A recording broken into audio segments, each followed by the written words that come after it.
New Delhi is quite comfortable with Pushpakamal Dahal alias Prachanda as the Prime Minister of Nepal. Why wouldn't it be? After all, the party that Pushpakamal Dahal represents, that is the CPN Maoist Center. This Maoist party has always been at the beck and call of New Delhi. You remember that decade-long Maoist insurgency? The Maoist political leadership spent most of its struggling years in the safe havens of New Delhi. It was from these safe havens that the Maoist leadership ordered attacks on Nepal's nerve centers that almost brought this fledgling state to a halt. More than 18,000 people, per some estimates, died. They were murdered, they were killed in that struggle. So, this comrade Prachanda, is a very comfortable figure. It's a very acceptable figure for New Delhi. It's a given, isn't it? After coming to power recently, uh, Pushpakamal Dahal Prachanda, his government has signed a slew of agreements. For example, this agreement on the export of 10,000 megawatts of hydroelectricity to India. So this is, you may argue that this is in the interest of Nepal as well. But the thing is that most of Nepal's river projects, important water resources projects, are already in the hands of Indian companies. They already have backed uh, hurdles amounting to more than 5,000 megawatts of hydroelectricity. So this 10,000 megawatt deal, who does it serve? Who is the actual beneficiary of this deal? It's clear as daylight. And also, this government is only talking about hydropower as some tradable goods. It has not realized the strategic importance of the green energy. Also, the government is least bothered about this demanding the government is least bothered about demanding that India pay for produced water. What is this produced water? In reservoir based projects, what you do is you collect, these projects collect rainwater, they store rainwater, and they use that rainwater to generate hydroelectricity. While constructing those dams, those reservoirs, what happens is hundreds of thousands of people get displaced. The land submerges. So there is a cost, a huge cost associated with dam based projects. It controls floods downstream. It just augments water flow during the lean season. And there is also this ecological gain involved when there is augmented water flow downstream. There is ecology gain in that lower basin. You must have read some of the reports that point that uh, in the populous states, in the most populous states of Uttar Pradesh and Bihar, groundwater level has gone down very much. You dig deeper and deeper and deeper, and you try to just pump water for irrigation, but what you get is uh, some sort of slurry, that black mud comes, but no water, because they have exploited, they have extracted groundwater to the hilt. That's why they need augmented water flow to just keep producing, uh, keep cultivating crops. They need augmented water flow. For fisheries, they need it. For off-season farming, they need it. For navigation and whatnot, they need it for drinking water supply as well. So these dam-based projects are very important.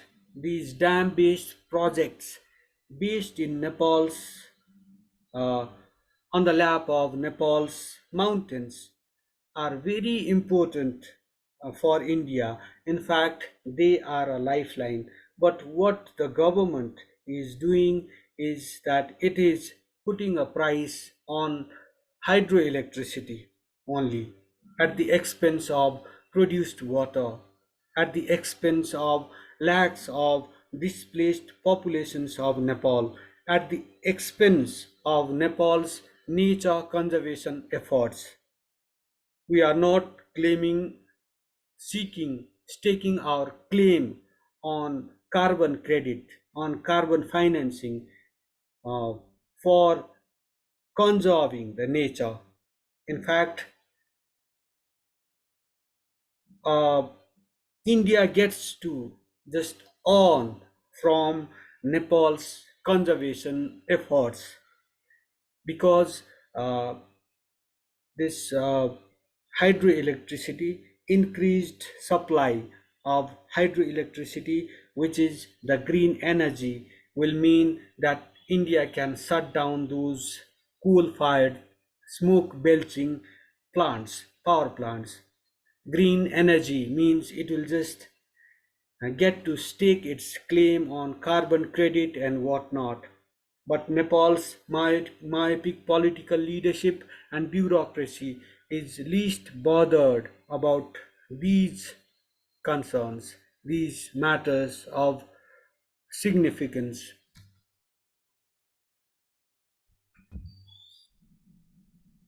So Prachanda appears to be an ideal candidate that can protect India's overarching interests in Nepal. That's why it is a horse to bet on, literally. I'm not saying this. This is what General Ashok Mehta has said in his recent article published in the Pioneer magazine.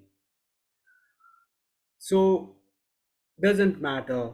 It serves India to have continue to have Prachanda as the prime minister and keep Nepali Congress's Sher Bahadur Deuba as the prime minister in waiting. Remember, uh, Sher Bahadur Deuba. The Nepali Congress is the largest party in Nepal's federal parliament, but ironically, it is playing, it was playing second fiddle to the CPN Mouse Center, the third largest party in the parliament. When the Mouse Party was ruling the government, was ruling Nepal, under Pushpakamal Dahal Prachanda. So the equation has changed a bit now. The Nepali Congress has been consigned to the opposition bench with the forming of a new coalition involving four political parties of Nepal, that is the CPN Mao Center, the third largest party, of course, in the driving seat as usual, the CPN Mao's, the CPN UML, part of that coalition, that new coalition. It has uh, around 80 seats in the parliament. Then comes the Rashtriya Prajatantra Party with 20 seats and Janata Samajwadi Party. So New Delhi is quite comfortable even with this evolving arrangement.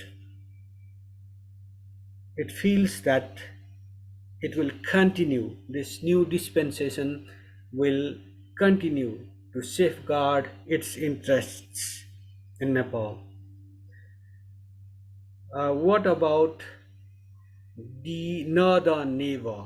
The southern neighbor is quite comfortable with this subservient arrangement.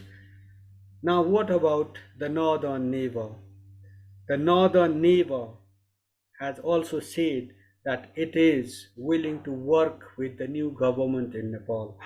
So let's talk a bit about the northern neighbor's stance. It is important also because the northern neighbor, China, is the first country to welcome this new dispensation, to state it clearly that it is willing to work with the new dispensation in Nepal. Mao Ning, China's spokesperson for China's Ministry of Foreign Affairs, had a regular press conference yesterday in Beijing. What she said at that press conference? Let me read out a portion of her statement. Nepal has formed a new government coalition and reshuffled the cabinet recently. We sincerely hope that relevant parties of Nepal will work together in solidarity, advance the work related to the formation of the new government in a smooth manner, and realize political stability, economic growth, and improvement of people's livelihood. As a friendly neighbor and cooperation partner, China highly values its relations with Nepal, she said, adding, "We would like to work with the new government to uphold the five principles of peaceful coexistence, deepen our traditional friendship, and strengthen practical cooperation." The northern neighbor, it has been motivating Nepal's communist parties to form an alliance and government. Why? Because it believes that these uh, the new coalition of like-minded parties, of leftist parties, will be more sensitive toward its interests. Nepal's geopolitical and geostrategic location means that it is like it adjoins, it borders China's soft underbelly, that is Tibet. So a stable, a, a stable, well-governed Nepal is always in the interest of China. Why? Because a stable Nepal, a well-governed Nepal, a Nepal based on rule of law, will have little space for forces inimical to China. That is why China has been always rooting for a leftist coalition government in Nepal, a leftist alliance in Nepal that can just somehow help protect its interests in the country. Before this move, also, China had supported a leftist coalition government that consisted of the CPN-UML, the CPN Maoist, the Maoist Party, and Madhav Kumar Nepal's uh, faction. But that coalition toppled because of this bad blood between the three factions: KP Sharma Oli, Pushpa Kamal Dahal, and Madhav Kumar Nepal. What happened after that is evident in the results of the elections, of the general elections. Those general elections, through that election, the Nepali Congress emerged as the largest party in the federal parliament. It had a good showing in the provinces as well. So the CPN UML was relegated to a second position.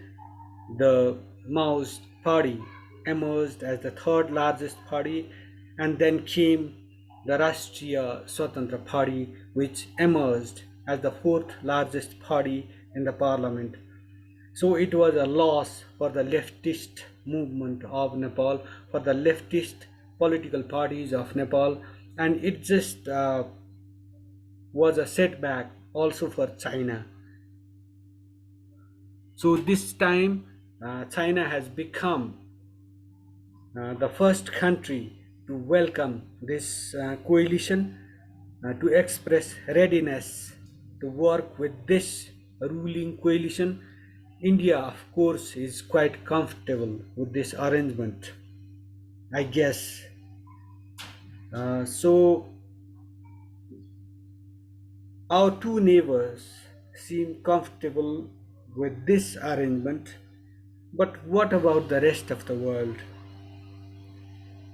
A government, forming of a government, should be a matter of domestic concern. But given that the country is not in the best of shapes, given that it is in a very tight spot, and it is a kind of battleground of the existing forces, the dominating forces, and emerging forces, uh, the dominating global forces and emerging global forces. So Nepal has become a center of concern for our two neighbors and the Western powers as well. So there is always a kind of tug of war between these forces. So the two neighbors have welcomed this arrangement, this ruling coalition. But what will be the reaction? How will the Western powers respond? Will they be uh, continue to work in tandem with the government in Nepal, or will they seek to topple this coalition as well?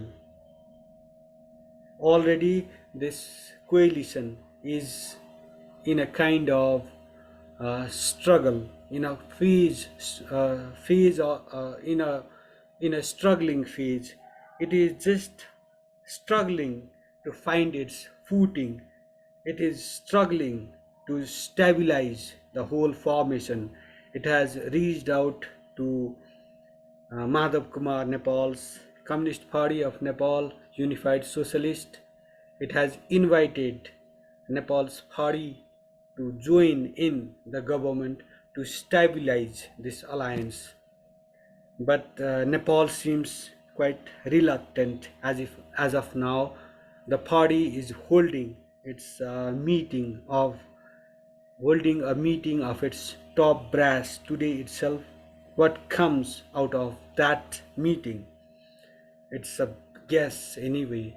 So the government, a shaky government, has taken shape in Nepal, but will it last? Will it at least be able to solve the country to work for a year or so? That will be a great achievement. Here's hoping that support from two of our neighbors will help stabilize our polity, our shaky polity, and push this country toward an era of growth, prosperity, and development. That will be hoping against hope, but hope springs eternal, doesn't it? Let this spirit of hope continue as this chilly winter just ends and a warm spring begins in Nepal. I request you at the end of this program to subscribe to this channel, comment on our presentation, and press that like button. Your support means quite a lot to us. Thank you.